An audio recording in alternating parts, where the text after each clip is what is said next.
Inter conversion of potential and kinetic energy. तो इस topic को हम इनडायरेक्टली पहले भी पढ़ चुके हैं। बेसिकली अगर ये एक ऑब्जेक्ट है, ये एक कह लो कि ईंट है या कोई भी ब्लॉक है, ये एक सरफेस पे पड़ा है, ठीक है, जहाँ पे हम अपना रेफरेंस ऑफ पोटेंशियल एनर्जी ले रहे हैं, उसको हम उठा के एक एच हाइट तक ले जाते हैं और हम ये कहते हैं कि यहाँ से लेके यहाँ तक जो पोटेंशियल चेंज है वो हमारे पास इस पॉइंट पे मैक्सिमम है। तो हम यहाँ पे कहते हैं कि यहाँ पे पोटेंशियल एनर्जी क्या है, जीरो है। तो यहाँ पे अगर मैं इसको पकड़ के रखता हूँ तो इसकी काइनेटिक एनर्जी क्या होगी, जीरो। क्यों? क्योंकि ये मूव नहीं कर रहा। मैं क्या करता हूँ, मैं इसको ड्रॉप कर देता हूँ इस ऑब्जेक्ट को। ये थोड़ा सा नीचे मूव करता है, ठीक है। कितना नीचे मूव करता है? 30% ऑफ दी एच, यानी कि 0.3 एच ये मूव करता है। तो इसकी जो पोटेंशियल एनर्जी रहेगी वो अब क्या 100% रहेगी? नहीं, उसकी हाइट में क्योंकि चेंज है तो अब उसकी पोटेंशियल एनर्जी 30% कम हो जाएगी, क्योंकि वो 30% अपनी हाइट मूव कर चुका है। तो हमारे पास 70% ऑफ दी टोटल जो मैक्सिमम पोटेंशियल एनर्जी वो आएगी। लेकिन इसकी काइनेटिक एनर्जी अब क्या होगी? क्या यहाँ पे भी अगर मैं इसको टाइम में यहाँ पे फ्रीज करता हूँ तो जो इसकी काइनेटिक एनर्जी वो यहाँ पे जीरो है? नहीं, इसकी काइनेटिक एनर्जी में 30% का गेन आ जाएगा। मजीद नीचे मूव गए, ठीक है, हम half of the H move कर चुके हैं, तो हमारे पास जो पोटेंशियल एनर्जी आएगी वो क्या आएगी?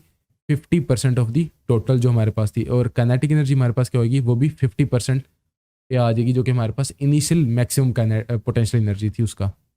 जी नीचे मूव किए, 80% मूव किया, तो हमारे पास पोटेंशियल एनर्जी 20% रहेगी, काइनेटिक एनर्जी 80% होगी।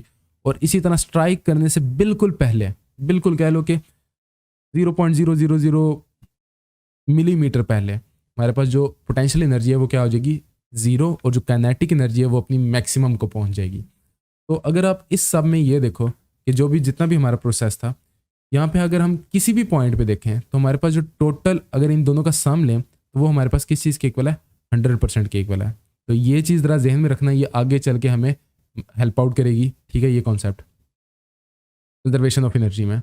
तो अगर तो मैं कहता हूँ कि ये किसी आर्बिट्रेरी किसी पॉइंट पे है एक्स पे, ठीक है, और उस एक्स को मैं क्या डिफाइन करता हूँ? बेसिकली ये एक्स जो है ये वेरिएबल है, ठीक है, इसकी वैल्यू मैं कुछ भी रख सकता हूँ। तो अगर इस एक्स पे अगर ये डिस्टेंस एक्स है तो इस पॉइंट पे इसकी पोटेंशियल एनर्जी और काइनेटिक एनर्जी क्या होगी? इस पॉइंट को मैं बी कह लेता हूँ, ठीक है, एक आर्बिट्रेरी पॉइंट है। तो ये हाइट यानी कि ग्राउंड से लेके बी तक जो हाइट है वो मेरे पास क्या होगी? h माइनस एक्स, ठीक हो गया। यानी कि इसमें से अगर, यानी कि ये मेरे पास टोटल हाइट है, ठीक है, अगर मैं इसमें से ये वाली हाइट माइनस कर दूं तो मेरे पास ये वाली हाइट बनती है, ठीक है। तो यही मेरे पास h माइनस एक्स है, ठीक हो गया। और यहाँ पे मेरे पास पोटेंशियल एनर्जी क्या आएगी? वो मेरे पास आएगी mg, यानी कि टोटल हाइट हमारे पास h माइनस एक्स है तो h माइनस एक्स। और जो मेरे पास काइनेटिक एनर्जी यहाँ पे आएगी वो मेरे पास क्या आएगी? तो काइनेटिक एनर्जी कैलकुलेट मुझे करनी पड़ेगी, उसके लिए मुझे वेलोसिटी पता होनी चाहिए एट बी। तो अब मैं वेलोसिटी कैसे कैलकुलेट करूँगा एट बी? तो बेसिकली मुझे कुछ कंडीशंस पता है। मुझे ये पता है कि इसकी इनिशियली जो वेलोसिटी थी वो क्या थी? जीरो। दूसरा जो एक्सेलरेट किया इस ऑब्जेक्ट ने, फ्री फॉल किया, तो इसकी एक्सेलरेशन क्या है? जी, ठीक हो गया। तो मुझे ये दोनों चीज़ें पता है, तो उसके मुताबिक मैं यहाँ पे इसकी जो वेलोसिटी है, वेलोसिटी एट बी, वो मैं निकाल सकता हूँ। तो उसके लिए मैं थर्ड इक्वेशन ऑफ मोशन लगाऊंगा, ठीक है। वहाँ पे मुझे अब इसका डिस्टेंस भी पता है कि इसने कितना डिस्टेंस मूव किया, एक्स डिस्टेंस मूव किया, एक्सेलरेशन भी पता है मुझे, इनिशियल वेलोसिटी भी पता है, तो मैं वी एफ निकाल सकता हूँ। तो मेरे पास अगर मैं सबकी वैल्यूज प्लग इन करूँ टू ही आ जाएगा। एक्सेलरेशन मेरे पास जी आ जाएगी।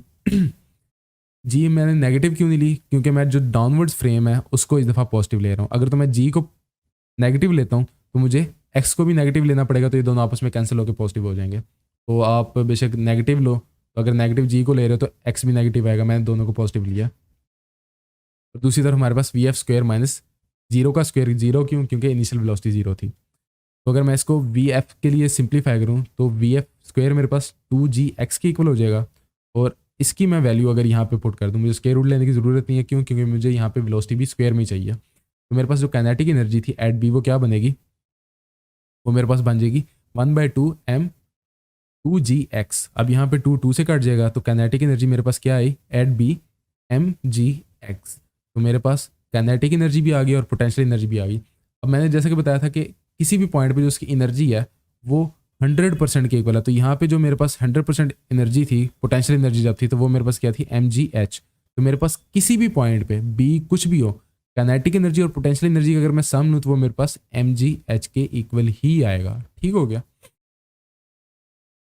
तो अगर मैं इस केस में देखूँ जहाँ पे x की मैं वैल्यू कुछ भी रख सकता हूँ, तो mgx मेरे पास h माइनस वन है, ठीक है, और mgx मेरे पास काइनेटिक एनर्जी आएगी इक्वल टू दिस। अगर तो मैं x की वैल्यू 0 लेता हूँ, यानी कि मेरा ऑब्जेक्ट यहाँ पे है, x की वैल्यू अगर मैं 0 लूँ तो मेरे पास काइनेटिक पोटेंशियल एनर्जी मेरे पास क्या बन जाएगी, 0 mgh, और ये मेरे पास क्या बन जाएगा, 0। ठीक हो गया, तो mgh के इक्वल है, ये हुआ है। ठीक है, यहाँ पे जैसे कि मैंने बताया ये 100% थी और ये हमारे पास 0% थी। इसी तरह अगर मैं कह लो कि ये हमारे पास 30% डिस्टेंस कवर हो गया, ठीक है, 0.3h है। ठीक है, तो अगर मैं x की वैल्यू 0.3h पुट करता हूँ, ठीक है, तो उस केस में मेरे पास क्या आएगा, mgh मेरे पास, यानी कि बेसिकली मैं h माइनस 0.3h कर रहा हूँ, तो वो मेरे पास क्या आ जाएगा, 0.8 सॉरी 7h आ जाएगा। और मेरे पास x क्या है, वो मेरे पास 0.3h है,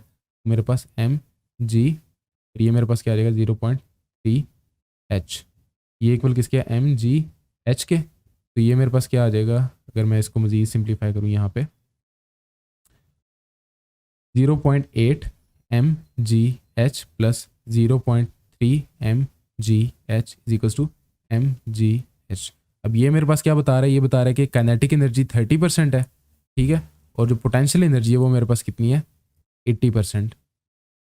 सॉरी 7 है, ये 7 है, तो ये मेरे पास 70% है। ठीक हो गया, तो अगर मैं 0.7, अगर यहाँ पे mgh यहाँ पे भी है, यहाँ पे भी है, तो कॉमन ले लूँ mgh, तो 0.7 प्लस 0.3 मेरे पास क्या बनता है, ये मेरे पास ऐसे कैसे ही आ जाएगा mgh, ये मेरे पास क्या बन जाएगा 1, तो मेरे पास mgh is equals to mgh आ गया। तो आप किसी भी पॉइंट पे इस इक्वेशन की मदद से काइनेटिक एनर्जी क्या है और पोटेंशियल एनर्जी क्या है वो आप फाइंड आउट कर सकते हो, और वो बेसिकली आपस में एक दूसरे के साथ इंटरचेंज हो रही थी। इसी तरह आप इस पॉइंट पे फाइंड आउट करो, ठीक है, तो इस पॉइंट पे आपके पास काइनेटिक एनर्जी मैक्सिमम आ जाएगी और पोटेंशियल एनर्जी आपके पास 0 आ जाएगी। एक और चीज़ हमने यहाँ से सीखी, ये सीखी कि हमारे पास जिस तरह पोटेंशियल एनर्जी चेंज हो रही है वो हमारे पास गेन इन काइनेटिक एनर्जी आ रहा है। तो हम कह सकते हैं कि एम जी डेल एक्स, यानी कि जो भी उसने हाइट मूव की हम उसे डेल एच कह रहे हैं, वो किसके इक्वल है, 1/2 m डेल वी स्क्वेयर। ठीक है, तो यानी कि उसकी चेंज इन वेलोसिटीज़ का स्क्वेयर के इक्वल है।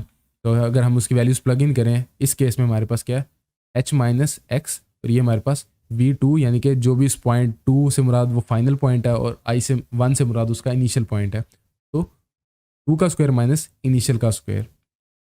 और अगर तो फ्रिक्शन इन्वॉल्व हो जाए, ये तो उस केस में है जहाँ पे कोई फ्रिक्शन इन्वॉल्व नहीं है, अगर तो फ्रिक्शन इन्वॉल्व हो जाए उस केस में क्या होगा, तो उस केस में जो हमारे पास पोटेंशियल एनर्जी है, ठीक है, जो हमारे पास पोटेंशियल एनर्जी है वो चेंज हो रही है काइनेटिक एनर्जी में। ठीक है, दूसरा work done by the friction. ठीक है, इन दो चीज़ों में हमारे पास पोटेंशियल एनर्जी चेंज हो रही है। तो हमारे पास पोटेंशियल एनर्जी किसके इक्वल आएगी, gain in kinetic energy plus the work done by the friction. तो हम अगर उसे मैथमेटिकली फॉर्म में देखें तो ये हमारे पास चेंज इन पोटेंशियल एनर्जी आ गई, ये हमारे पास गेन इन काइनेटिक एनर्जी आ गया, और ये work done by the friction आ गया।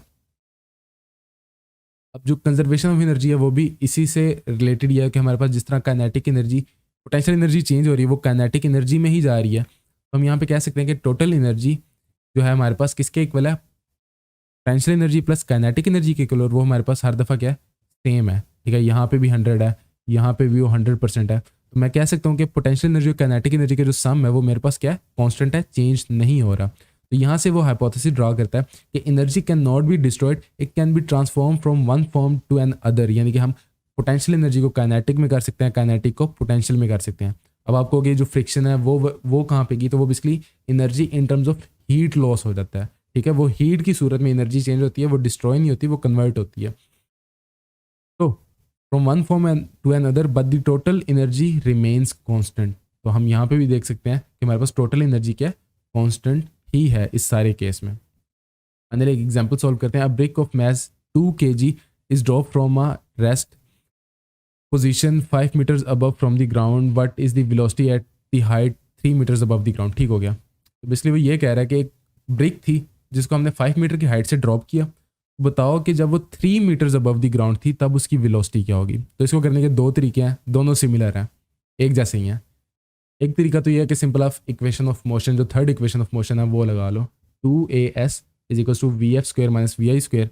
यहाँ पे एक्सेलरेशन आपके पास ग्रेविटेशनल एक्सेलरेशन है, एस आपके पास बेसिकली जो इसने डिस्टेंस मूव किया, तो कितना डिस्टेंस मूव किया, 2 मीटर, टोटल 5 मीटर था, 3 मीटर अबव कितना है, 2 मीटर डिस्टेंस मूव कर चुका है।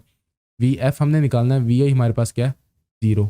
ठीक हो गया। तो अगर हम वैल्यूज़ प्लग इन करें सारी तो हमारे पास ये फॉर्म बन जाएगी। अब यहाँ पे हमारे पास अगर हम VF² के लिए सीधा करें तो हमारे पास 4 मल्टीप्लाई बाय 9.8 आ जाएगा बेसिकली।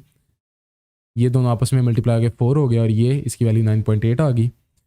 और हमारे पास जो VF बनता है जब हम इसको मल्टीप्लाई करके इन दोनों को आपस में मल्टीप्लाई करके उसका स्क्वायर रूट लें तो वो 6.23 मीटर पर सेकंड बनता है।